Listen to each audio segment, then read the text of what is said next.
Can everyone hear me if I speak at about this level? Is that okay? All right, I'll try and stand close to everyone here because I've got this little clicker which allows me to move around. So yes, the steady state economy, 3 years after the Steady State Economy Conference, which was held here in June of 2010, where are we now? I would say that economics is kind of at a crossroads at the moment. I'm going to show you a few quotes here from some prominent economists, Nobel Prize winners, and whatnot. The first one here from George Akerlof, who won the Nobel Prize in economics. He says, "It's as if a cat has climbed this huge tree. The cat, of course, is this huge crisis. My view is, oh my God, the cat's going to fall, and I don't know what to do." The next one from Paul Romer, a very well-known economist who developed endogenous growth theory. He says, "The cat's been up the tree for 5 years. It's time to get the cat down from the tree and make sure it doesn't go back up." Continuing on with the cat theme, Joseph Stiglitz, who also won the Nobel Prize in economics, says, "There is no good economic theory that explains why the cat is still up the tree." Enter Olivier Blanchard, the chief economist at the IMF. Surely he knows what's going on. He says, "We don't have a sense of our final destination. Where we end up, I really don't have much of a clue." Mainstream economists, very confused by the financial crisis, which has been going on for a few years now, it seems, and still we're not out of the woods by any stretch. Where are we? In Parliament today, George Osborne made a speech about the budget, spending review. He says everything's okay. Britain is moving out of intensive care and from rescue to recovery. The spending review included 3 main principles, really, just to show you what's in here. If anyone else looked at it, I don't know. Reform, growth, and fairness. And so the emphasis on growth in the spending review, clearly not a focus on achieving a steady state economy. This is growth to give Britain the education, enterprise, and economic infrastructure it needs, sounds good, to win the global race. One wonders which global race exactly this is and how we win it, and can everyone win this global race? Well, if it's a race, then not everyone can win. So there's this sort of implied competition in there, isn't it? A lot of cuts in the budget, in the spending review, £11.5 billion of spending cuts. But that's okay, as George Osborne says, "Mr. Speaker, government spending does not alone create sustainable growth. Enterprise does. And the job of the state is to provide the schools, science, transport links, and reliable energy that enable businesses to grow." And so on. Okay. So what are we trying to grow? Well, he says we're restarting our civil nuclear program when other countries are unable to continue theirs. I heard that word. Yeah. Actually swore. Unable to continue theirs. Is there some technical feasibility? No, I think we know. Many citizens are, of course, concerned with what happened in Japan about nuclear's future and so on. Already, our exploitation of gas in the North Sea is second to none.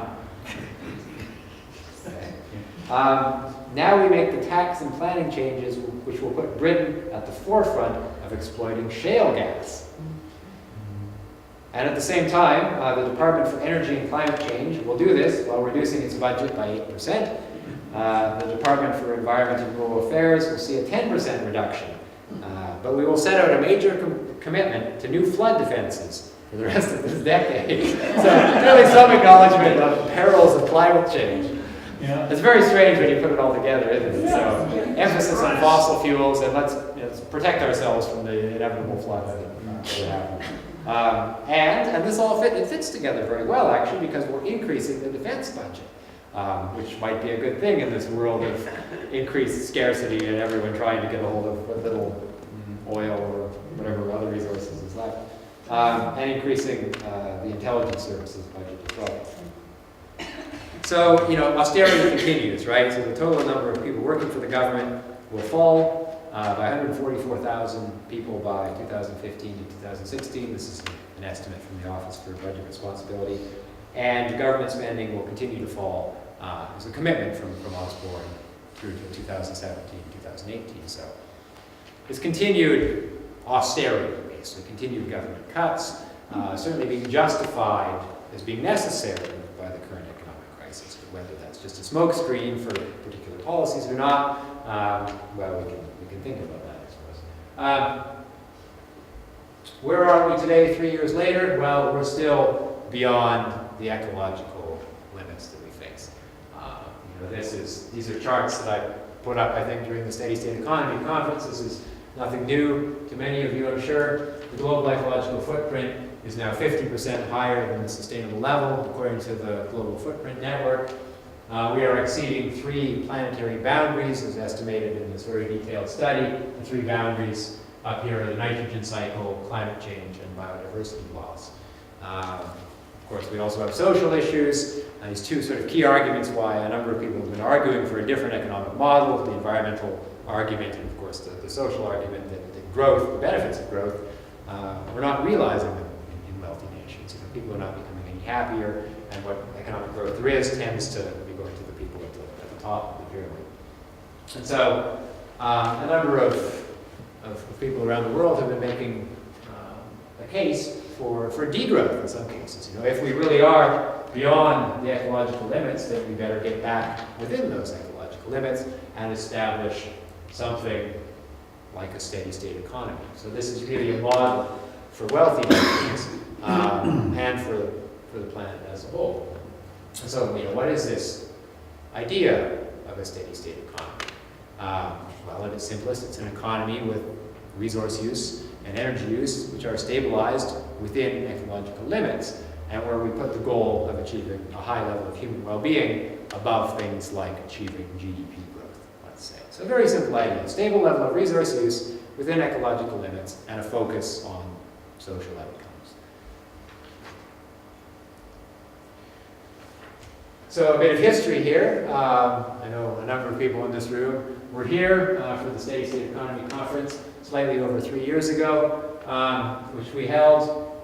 The idea of this were really 2 main aims of this conference, which was co-organized between CASI, as Meg mentioned, and also by the organizers of the Cafe Scientifique, Economic Justice for All. The 2 main aims were to raise awareness of the problems associated with economic growth and to try to identify specific policies to achieve a steady state economy in wealthy nations such as the UK. The conference had proposals from a number of leading thinkers in different areas, divided between 10 key workshops, effectively.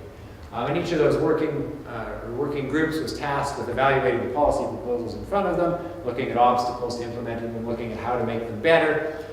This was repeated a couple times throughout the day, and all these proposals were brought back to everyone. At the end, there were 250 different participants in the conference to look at the ideas that were proposed. A surprising number of ideas came out of this, which kept the group of us who were working on this busy for the months that followed, and led to the main output from the conference, which was this report. I have one of the copies of it here. For anyone who didn't see the original version of the report, here it is. It had 25 authors, 130 pages. It was downloaded over 20,000 times in the first 6 months. I have no idea how many times it was downloaded after that. It was translated into Spanish and French by volunteers who approached us simply because there was an interest in this report and in the ideas that were put forward in it. Because really the idea with this report was to try and start putting together all these ideas which have been floating around on how we deal with the ecological crisis, the social crisis, the financial crisis, and so on. On an academic sense, we also had a letter in the journal Nature, again just drawing attention to the ideas within this report. And so those ideas floated around for 6 months, a year, and there was clearly interest in them. And so at that point, it was really Rob, more than myself, Rob Dietz, started pushing for, okay, let's take this and let's turn it into a book, and let's try and do 2 things. Let's try and take this from an academic, sort of NGO-ish sounding document and turn it into something which has more of a narrative, which is easier to read. Someone who has an interest in the economy or the environment can pick this up and they can see what the main ideas are at the moment behind this concept of a steady state economy. And let's also try and develop some of these ideas a bit further and fill in some of the holes and present more of a kind of cohesive vision of how these different proposals would fit together. And so this is the book. This is the US version of the book. Meg has UK versions, which she's selling at the back. It's the same book, just slightly different typesetting for anyone who hasn't seen it. Again, the key chapters of the book deal with each of the key sort of areas from the workshops at the Steady State Economy Conference. And how do we limit resources to be within ecological limits? How do we reduce inequality? How do we deal with consumer culture? Reform the banking system, and so on. After the launch of the book, which happened in January, a group formed in Leeds called Enough Waiting. This is named after one of the chapters in the book towards the end. And we've had 3 or 4 Enough Waiting meetings so far. They happen the third Wednesday of each month. Anyone here is certainly welcome to join. I know many people here have already. The basic idea in these meetings was sort of twofold. The first was to learn more about these particular issues, and so the meetings generally have a reading component or a video watching component or something to that effect in the first half, and then the second half tends to have more of an action-oriented approach. What can we do to move these ideas forward? So far we've had activities like writing letters to MPs, getting things into the newspapers, and now producing a film. So Tom Bliss, I'm pleased to say we're going to be involved in creating a film over the next couple months to try and, again, bring the ideas in the book to a wider audience. It's organized by Cassie Yorkshire. There is a website here on Eventbrite for each of the meetings, so you can see when they are and what the topic will be. There's also a Facebook group where additional discussion will not happen. In the media, how has the book been received? This is a question that I get quite a bit. Fairly well. The book is selling well, and we've had a number of different sort of features in UK media. So starting with the Yorkshire Evening Post here in Leeds, Public Servant Magazine, sort of a standoff argument between myself and economic journalist Daniel Benami in New Internationalist. Probably my favorite articles so far have been the ones we've had in The Guardian. Had a couple different Guardian articles about the book. And also international media. This is from the Globe and Mail, which is Canada's largest national newspaper. So the book and the ideas in it have been getting a certain amount of attention. In the US, Rob Dietz has also done some silly number of radio interviews now, 40 or 50 interviews around the book. So there's interest in these ideas, but certainly one of the things that I've found is I suppose the media are very fickle. There's interest in this sort of stuff for a day or two, and then it's off the radar again, and then something else happens and there's a bit of interest in it. But it never, or at least so far, it hasn't really changed the discourse. The idea is still growth, growth, growth, growth. Oh, here's some economists who say something a bit different. That's interesting. Growth, growth, growth. Oh, here's these economists again, blah, blah, blah. And so the fundamental debate doesn't really seem to have changed. Now I say that, but there are lots of interesting things which are happening in the world, which you may or may not be aware of. Going back to 2008, Peter Victor wrote a book called Managing Without Growth, based on how to achieve something resembling a steady state economy in the UK. And it's an interesting book because he takes a very traditional economic model and he shows that even with this model you can achieve an economy with a stable level of economic output and still have low levels of unemployment, low levels of poverty, high social performance, and so on. And so this created quite a stir, and it's led to a number of other people now trying to duplicate that in other places around the world, creating models for economies in other countries, including 2 models which are now being created in the UK, trying to do something similar. Of course, Tim Jackson wrote his book. It was originally a government report called Prosperity Without Growth, and continues to work on that, policy proposals in that area. The degrowth community is also very interesting. So it started in France with La Décroissance. There have been 3 international degrowth conferences now, and the next one will be next year. The first was in Paris in 2008, the second one was in Barcelona in 2010, the third one was this one here in Venice in 2012. and the next one will be next year in Germany, in Leipzig. And so again, there's been a lot of academic output from these conferences. They resulted in a number of special issues in journals, again, trying to look at the sort of economics that would need to happen for degrowth to a steady-state economy. In Austria, the government and a number of NGOs have an initiative called Growth in Transition, which has again had two major conferences. This is one of the more interesting and kind of higher level initiatives that's happening because it has buy-in from 5 ministries in government. And I was talking to one of the organizers, and she said, well, it's kind of funny because a couple of them got involved, a couple of the ministries, and then the others really wanted to be involved because they didn't want to be left out. And everyone's involved, but no one really claims responsibility. And so it's kind of interesting how that plays out, because since no one is really no particular ministry is really the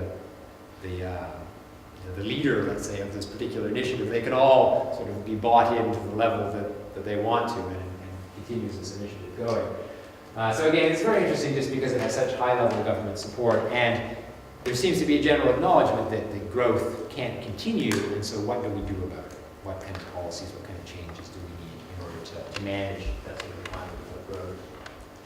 In the UK, the New Economics Foundation has the Great Transition Initiative, which continues to push and work on a model similar to Peter Victor's model of the UK economy and various initiatives around that. And then I just came back from France, where I was meeting with this group, IDRI, the Institute for Sustainable Development and International Relations. And again, they have a very interesting initiative called New Prosperity. Now, IDRI is sort of a half academic, half government agency. And their basic mandate is to try and communicate academic outputs to policymakers.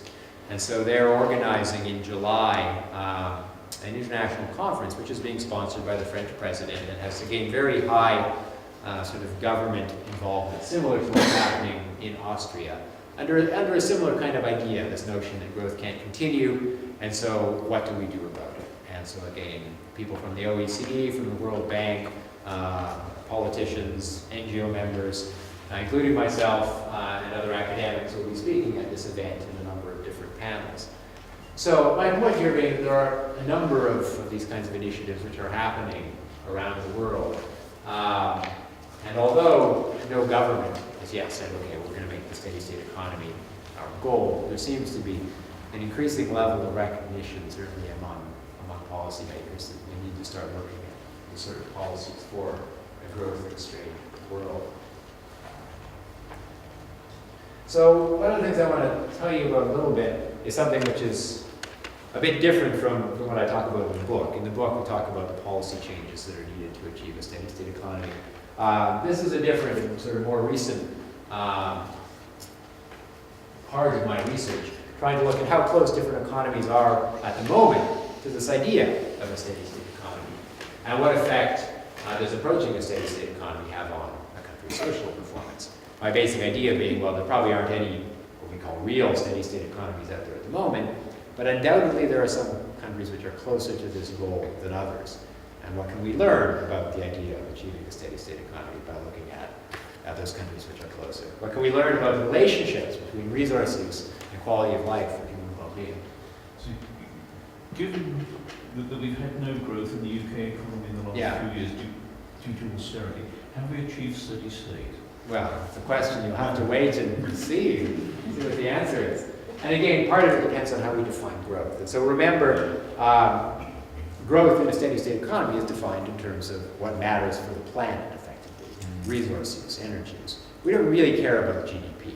Now, there's obviously there's a relationship between GDP. If economic activity grows, we tend to use more resource use. But still, the goal in a steady-state economy is not zero GDP growth. GDP is not a particularly good indicator of progress, as we talk about in the book. The goal is stabilizing resource use and improving human well-being and quality of life with the indicators that measure that more accurately.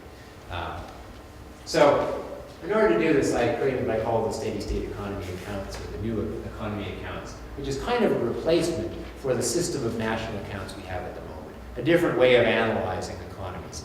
based on their material and energy use and their social performance. And it consists of 17 different indicators, which are divided as biophysical, sort of environmental indicators, and social indicators.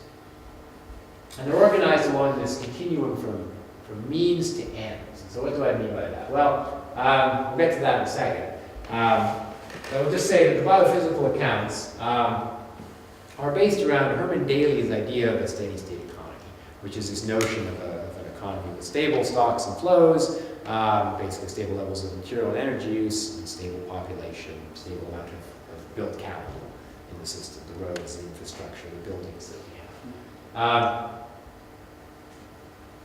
Now we're interested, if we're interested in defining what a steady-state economy is, we're interested in measuring how these things are changing over time. You know, is the amount of built capital increasing? Is the human population increasing? Is energy use increasing? Or are these things stable? A steady-state economy we want to be stable. But of course, it's not just about being stable, it's being stable within ecological limits. So there's really these three sort of aspects. There's the stocks, there's the flows, and there's the scale, in particular, of these flows with respect to ecosystem limits. So that's the biophysical end of things. And so this little picture up here just shows the global economy, which consists of built capital, the infrastructure we have, the people, you and I, and also our stocks of domesticated animals and livestock, which are one of the big drivers of our energy and material use in the system. Into that global economic system comes the energy and material use from natural systems, and in particular the material outflows, things like CO2 emissions, back into that environment. So that's the biophysical end of things. We also, of course, have the social end of things. And the indicators I use to measure this come by and large from the goals of this degrowth movement, which has spent a lot of time talking about what are the sort of social goals that we're really interested in a sustainable economy. And so the indicators in these accounts attempt to measure how well this economic system is functioning and how well it's delivering human well-being. Okay, so what's actually in here? As I said, there's this kind of continuum of indicators which starts at the very bottom at the ultimate means. This is terminology from Herman Daly here. These are the natural resources that are needed to sustain life and all of the economic transactions that occur. They include things like the material use, the energy use, CO2 emissions, and our ecological footprint. On top of this, we have what I call the intermediate means. These are the factories, machines, and skilled labor that transform our natural resources into products and services. These are, by and large, the stocks in the system, the human population, livestock numbers, built capital. Above this, these are the biophysical accounts, the environmental accounts. Above this, we have the goals that the economy itself is expected to deliver. These are the more traditional things that we think of, like health, equality, the elimination of poverty, having high levels of social capital, having a participatory democracy, reducing working time, achieving low unemployment, and achieving stable prices. These goals here in the intermediate ends are effectively the goals of the degrowth movement, the things that have sort of originated out of a participatory process to try and determine what are the main goals that this movement wants to achieve. Now, of course, we need some kind of way of trying to prioritize these different goals. You know, what if there's a conflict between social capital and participatory democracy, let's say? How do we determine which type of goal that we're pushing for? And this is one of the great challenges of economics in some ways, is making these decisions. And so for that, we really need the ultimate end, the thing that the economic system itself is striving towards. You know, what are we trying to achieve as a society, as an economy? Well, hopefully, a high level of human well-being. Put together, these are the social accounts. So, I apologize for all of this. I've thrown a lot of information at you here. But these are, I'm going to try and show you something interesting now. If we look at all of these indicators, if we look at these environmental indicators, and we look at these social indicators for 180 countries across the world, and we try and see which countries are closer to a steady-state economy, which are further away, what do we learn? Are there any countries which are close to a steady-state economy? Are these better or worse places to live than countries which are further away? Obviously, this could tell us something important about trying to achieve a steady-state economy. If it turns out that the countries which are closer to it are miserable and horrible places to live, then we might want to rethink this goal. If it turns out that they're nice places to live, then maybe, that tells us something about achieving a steady state economy. And maybe we want to look at those countries, if they do turn out to be nice places to live, to try and figure out how we might achieve such an economy. Okay, so it's going to get progressively more interesting from here on in. First, I'm going to show you some results from the biophysical accounts. So forget about the social indicators. We're just going to look and try and measure how close countries are to a steady state economy and see what happens. Now, I warn you, this is the trickiest slide of all the slides here, because this has actually got some results and some colorful information on it. All right, so don't panic. There's some numbers up here, and there's some columns, so I'll just read these out. So the first column is human population. The next column is livestock population. Then we have built capital, material use, energy use, CO2 emissions, and ecological footprint. The numbers in the table are the percentage rates of change per year. So, human population, China, top left here, 0.7. That means population in China is growing at 0.7% a year over this 10-year period, 1997 to 2007. The livestock population in China is growing at 0.5% a year. Ecological footprint at the far end, growing at 3.5% a year. The numbers don't really matter because I've color-coded all of this. If it's growing, it's red. Most of these ones appear to be growing because these are growth economies in this top group here. If it's green, it's pretty stable, hovering around 0, no rate of change. And if it's yellow, it's decreasing. None of them are yellow. And that's because most economies in the world, 85% of people live in biophysical growth economies, living in economies where most of the columns, most of the data points here are red, where the average rate of growth is higher than about 1% a year, which is my cutoff point. There are some countries in the world, though, that look a bit more like this, where most of the points are green, where they're around 0, where we have achieved some level of stability in terms of the stocks, like human population, built capital, and flows, like energy use and material use. 12% of people in the world live in economies something like this. Now, I've only put a selection of countries up here. So there's 180 countries I looked at, but just to give you an idea. And some interesting ones come out. Japan is probably the most biophysically or environmentally stable economy in the world, in the sense that all of these indicators are green for Japan. Effectively, no rate of change of population, energy use, material use, etc. in Japan. Some other countries do well, also, like Denmark, Romania, Switzerland, France, which is not up here. And interestingly, you might not expect it, the United States, which actually has pretty stable levels of resource use, although population is growing in the United States. Again, maybe not what you would expect, because we kind of think of the US as this place of consumer mania and growing consumption of resources and so on. Are there any countries in the world which are degrowing economically, where resource use and energy use is decreasing? This is all of them up here, all 4 of them. And it's an odd mix: Germany, Moldova, Zimbabwe, and the UK. Who knew? The projector doesn't differentiate that well between green and yellow, does it? But you can see that some of these categories are actually yellow in the UK. The livestock population, built capital, material use are decreasing in the UK, and the other indicators, with the exception of the ecological footprint, are pretty stable. Now, one of the reasons for this, maybe, and this is maybe a subtle point, is that some of these indicators measure what's happening within the UK, and some of these indicators measure the UK's consumption abroad in a wider sense. So 2 of these indicators, the energy use one and the footprint, try and take into account trade flows.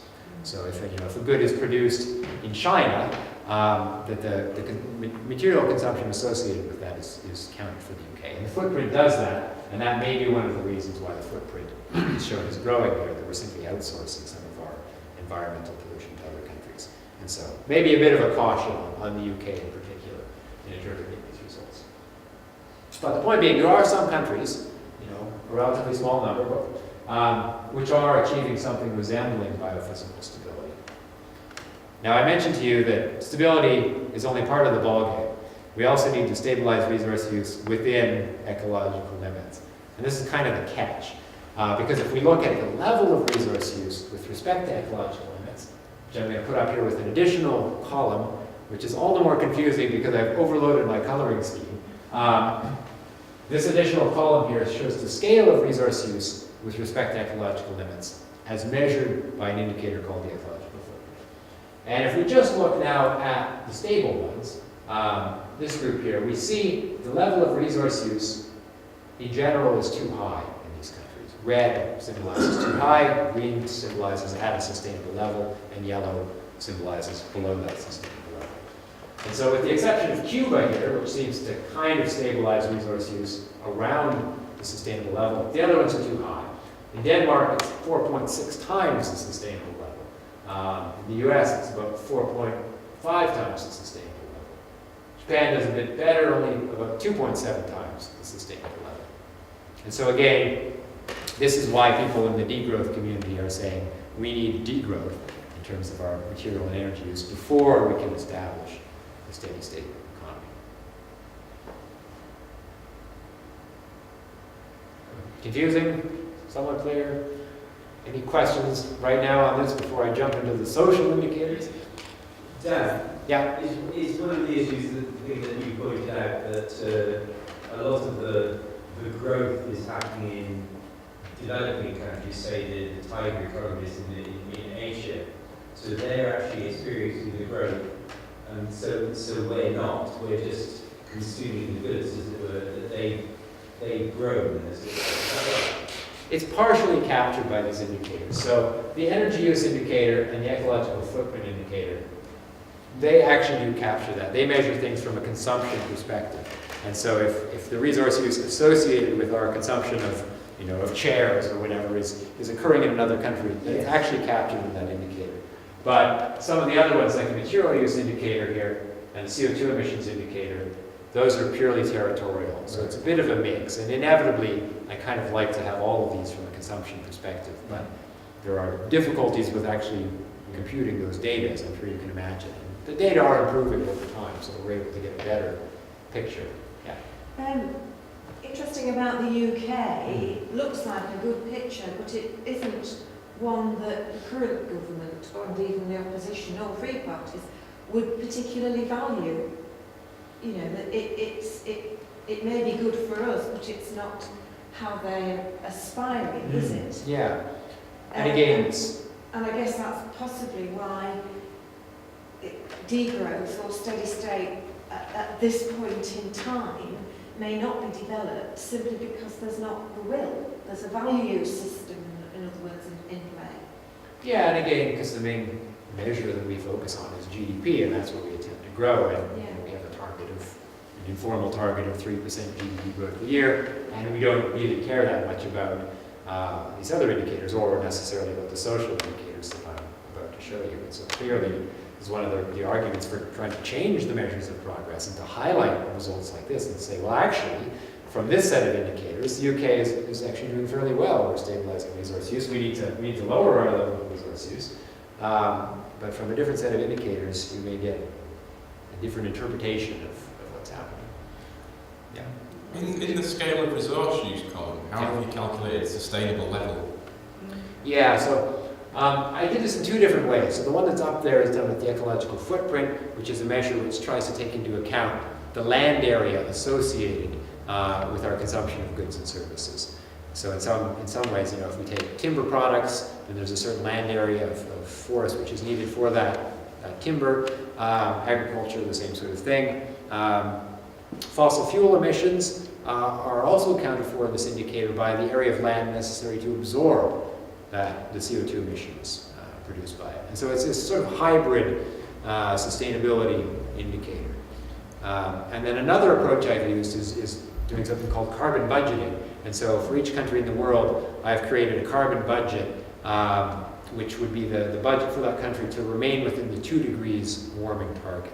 And I haven't shown that up there, but the results are very similar for both indicators. But in terms of finite resources like copper, Yeah. how do you calculate a sustainable level? So copper is not in there. And so again, it's very difficult and is it even meaningful in some sense to try and roll together every potential resource into a sustainability limit. And so generally what you do in this kind of approach is you try and identify limits for resources where there is a relatively clear and meaningful limit and measure those. And so by and large it measures limits on renewable resources with the exception of fossil fuels, which are also included. Yeah. Yeah, I suppose it's not so much a question as a comment, because it just sort of seems to have this information that is really fantastic. And how often is this sort of thing done? I mean, is this unique, this synthesis? Well, it's the first time someone has attempted to create a system of accounts to measure how close countries are to a steady state economy. So it is. That just seems fantastic. I mean, presumably in the academic circles, it's actually really, really valued. Politicians might not value it, but you know, like getting what is. Yeah. It's a fantastic starting point, isn't it? Yeah. It's wonderful. How do you allocate things like air travel between 2 countries? That's a tricky one. Yeah, it's a difficult one to do. And I don't know if it's really done particularly effectively in this set of accounts here. Generally, you split it between the countries. But there are different methodologies which can be used to do that. It's one of the things people discuss in the literature is how to assign some of these things. Okay, let me jump forward a bit. Let's cover the other results that come out of this, because this is really only half of the picture. This is just the environmental end of things. What about the social end of things? So in order to gauge that, I said we had these sort of social indicators, 9 social indicators, which I analyzed over the same time period, not for quite as many countries due to data availability, but still for over 100 countries. And what I've done is I'm going to put a bunch of numbers up here for you, but we've got the different indicators, such as human well-being, health, equality, social capital, democracy, low unemployment or high employment, and stable prices. This is 7 of the 9. I've left off working hours and poverty simply because they're not available for as many countries. And what I want to try and show you here is a complete picture where data are available for each of these indicators for all of the countries. And I've combined these together. Actually, let me step back a bit first. For each of these indicators, they're on a 0 to 10 scale. And so 10 is the highest score in the world. So Switzerland has the highest score on social capital in the world. 0 is the lowest score. So down at the bottom here, Zambia has the lowest score on healthy life expectancy in the world. Everyone else is somewhere in between. That means it's a relative score. It's relative, yeah. So the environmental indicators we were looking at are kind of an absolute score, whereas these are a relative score, comparing countries to one another. And then this last column here is something I call the social performance index, and that's just aggregating these together, trying to give you some picture of who's doing best and who's doing worst overall. And it's simply calculated by taking the average of these other ones. And that's how the countries are ranked here. So Switzerland has the highest overall level on the social performance index in the world, and Zambia has the lowest level. And so the intention of these then is measuring how close countries are to the social goals of the degrowth movement. The ideas that have been articulated for what are the social objectives we want to achieve for a steady state economy. And what we see by and large is that the top performers, 9 out of the top 10 are European countries, Japan being the only exception. The bottom performers are all in sub-Saharan Africa, with the exception of Iraq. Interesting.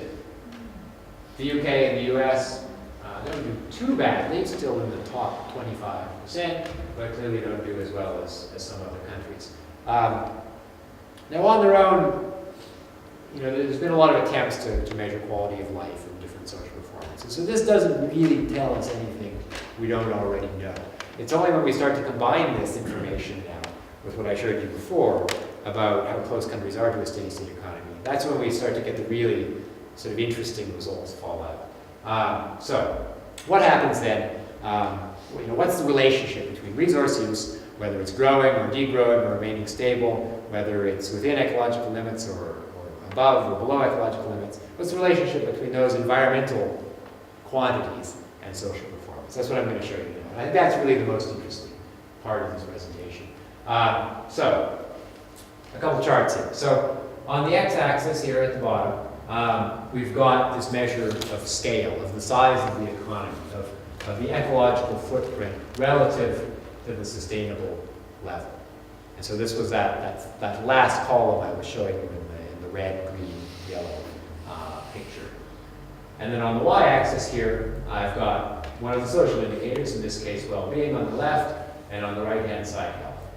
And what we see is a relationship which economists have been talking about for a while, this notion that social performance, whether in this case well-being or health, tends to increase the more resources that we use, but it does so at a declining rate, which is, there's this curve here, which is not a straight line, as it conceivably could be, but it's sort of this logarithmic declining sort of form here. So as we get to higher and higher levels of resource use, we don't get as much of a gain from consuming more and more stuff.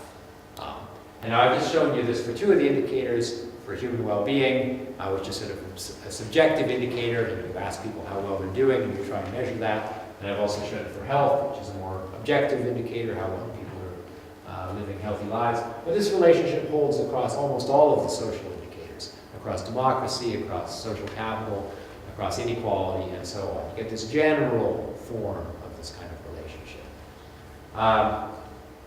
So the question then becomes, if we choose a good level on these indicators, the level of sufficiency, the level of enough, a score, let's say, of 7 out of 10 on life expectancy, a score of 70 healthy life years, which would be a normal life expectancy of about 80.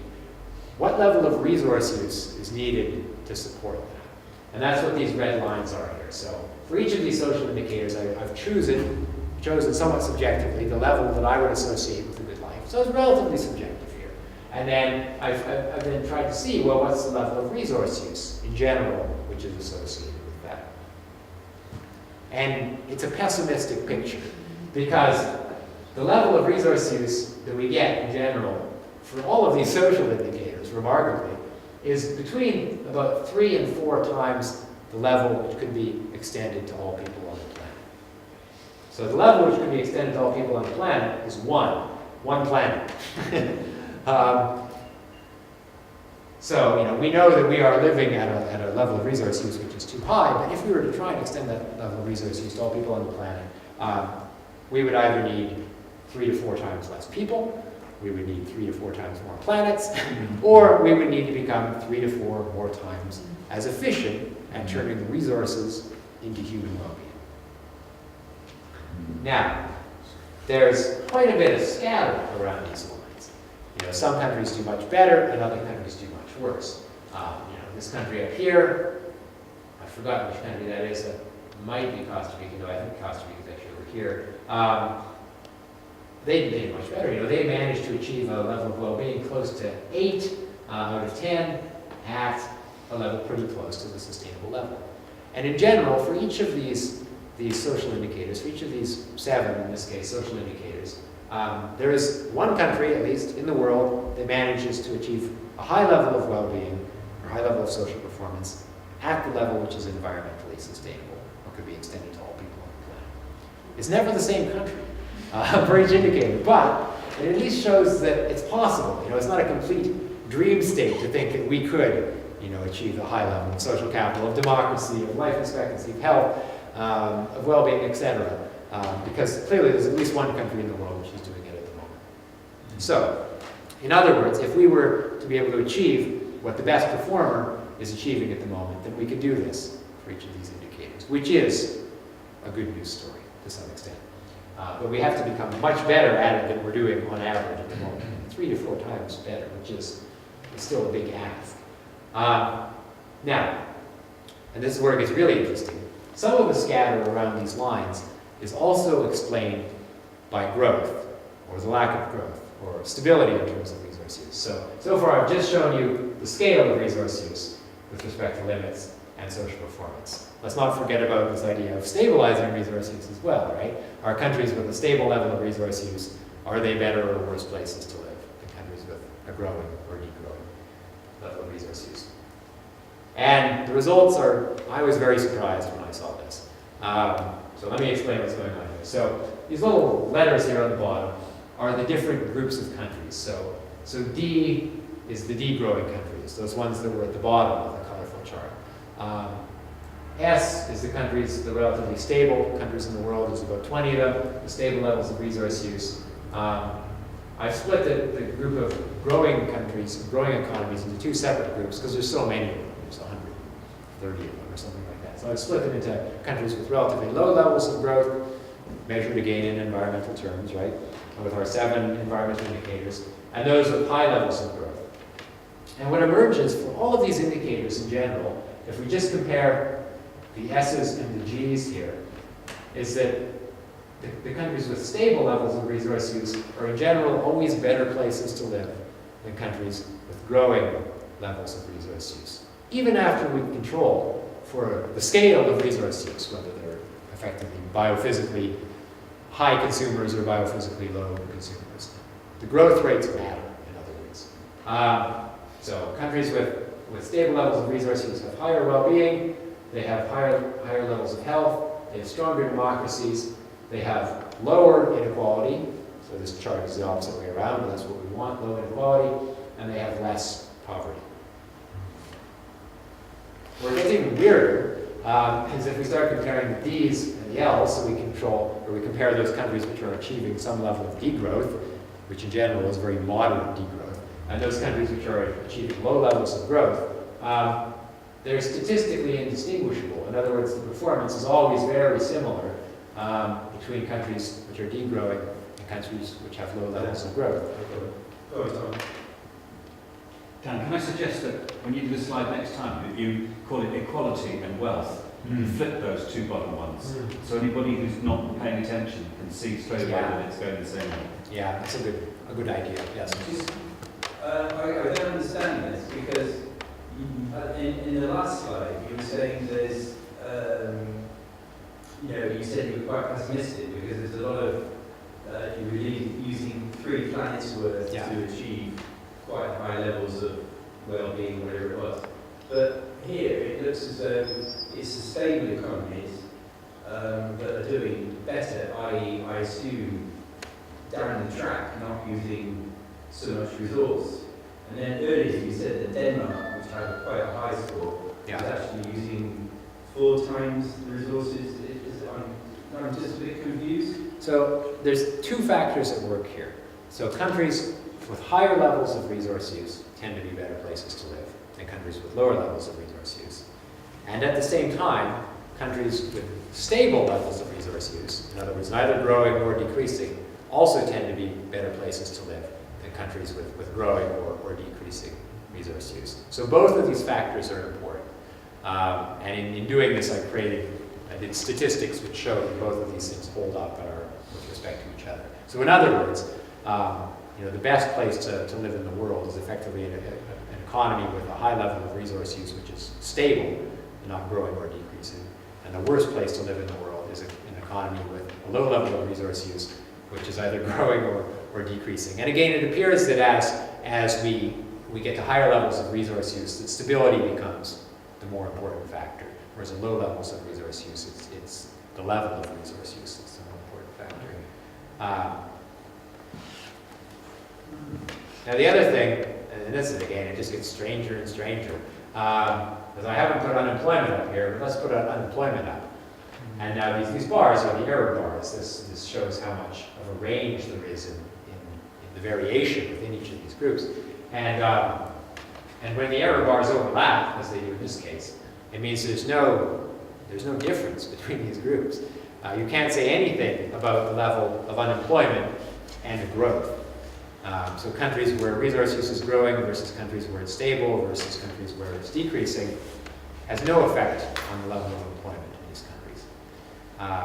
I tested this also with GDP, so this is just in environmental sense, whether resource use is increasing or decreasing. What about GDP? Surely we hear in the media that if GDP doesn't grow, people lose their jobs. No relationship whatsoever across 180, or maybe about 150 with the social indicators, different countries. Very much goes against the traditional economic wisdom. I then looked at this in time series across different countries. In economics, the relationship, or the supposed relationship between what happens to GDP and the unemployment rate is known as Oguns Law. It was created by Arthur Ogun, who was an economist for, I believe, the National Bureau of Economic Research in the US, and he observed that a 3% change in GDP was generally accompanied by a 1% change in the unemployment rate. So if GDP fell by 3%, then the unemployment rate would increase by 1%. I tried to look at this relationship across different countries, and I found, yeah, sure enough, in the US, this relationship still exists. In European countries, it exists to a weaker degree. In some countries, it's stronger than others. And in some countries, like Japan, there's absolutely no relationship whatsoever. What happens to GDP simply doesn't matter. And in some European countries, it's the same thing. In Germany, for instance, there's virtually no relationship at all.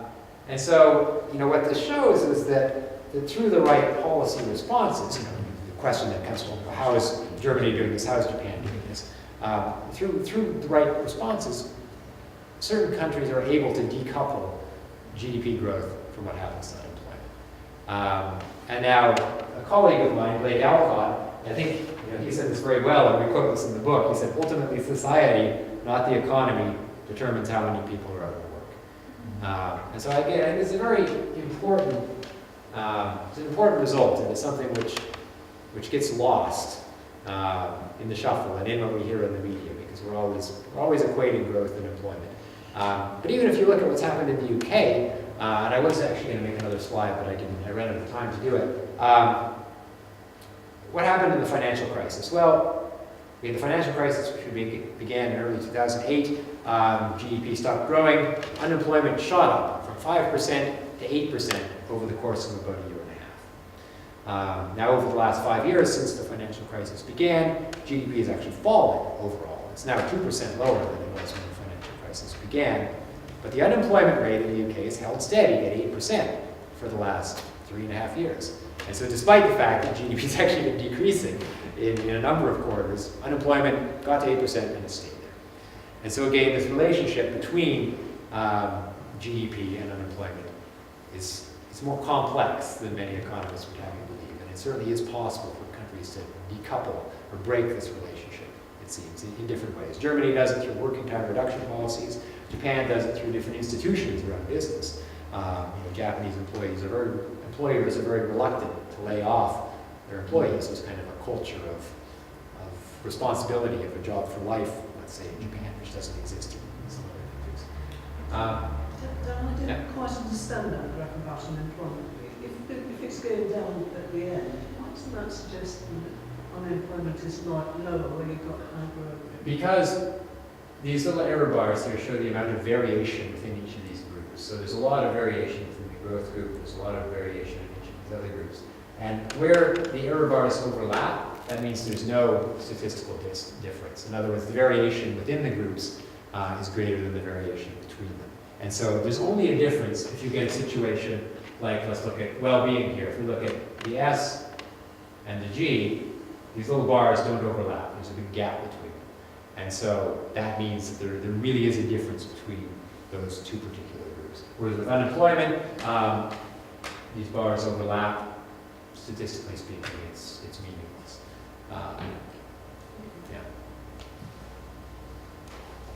Okay, so to sum up here, what have I shown you? Well, the vast majority of countries in the world are biophysical growth economies.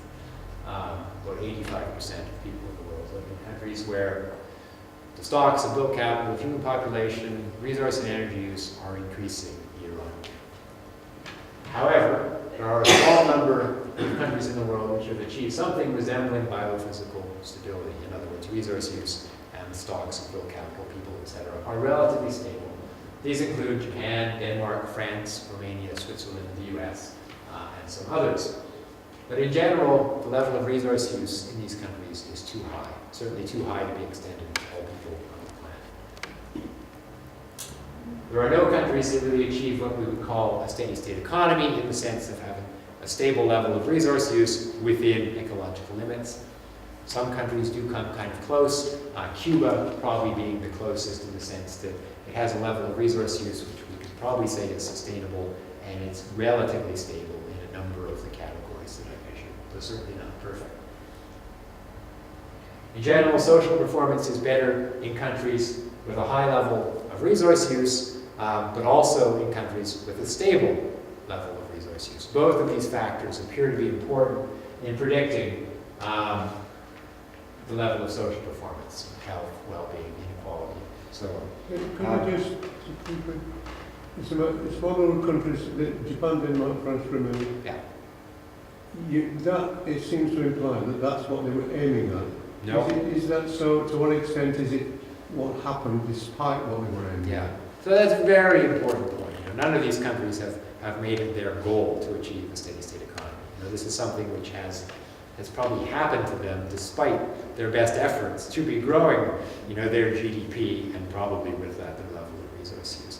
And so it does create the question of, are these findings actually meaningful for a country which actively tried to achieve a steady state economy? Now you kind of think that, the picture which I've shown here is one where stability is clearly not a problem in sort of a social sense. A number of conventional economists would argue that we need growth in order to achieve social performance. And that without growth, without things actually growing year on year, we're going to have social problems. I've shown that that's not really the case. And so this is almost a conservative finding in a sense, because you would expect if a country had as their active goal the idea of achieving a steady state economy and pursued the sorts of policies that we talk about in Enough is Enough to manage that kind of economy, that it would probably do better than an economy which sort of stumbles along a little bit towards that.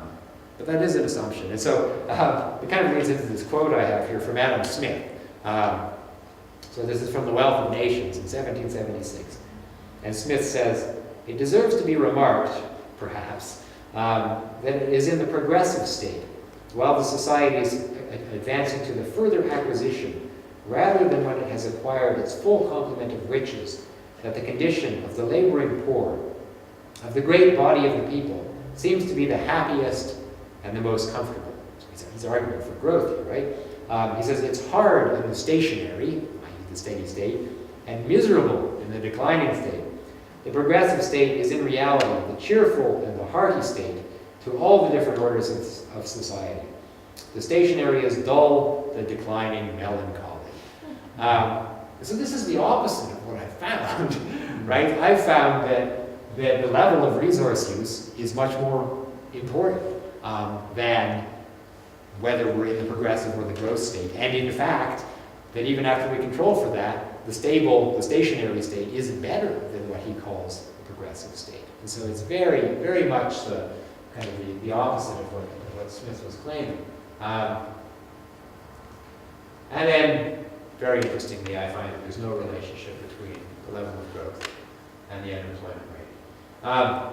So, some statistical findings that I'm throwing at you guys there, something maybe a little bit different than I've done in most of my talks, which are usually more about the policy reforms for a steady state economy. But I thought I'd try and show you something a bit different, some of the quantitative results about how close different countries are to a steady state economy, and some of the messages that come out of that, some of which are kind of hopeful and some of which are also challenges, for us in terms of being able to extend a model of development to all people on the planet, which leads to a high quality of life.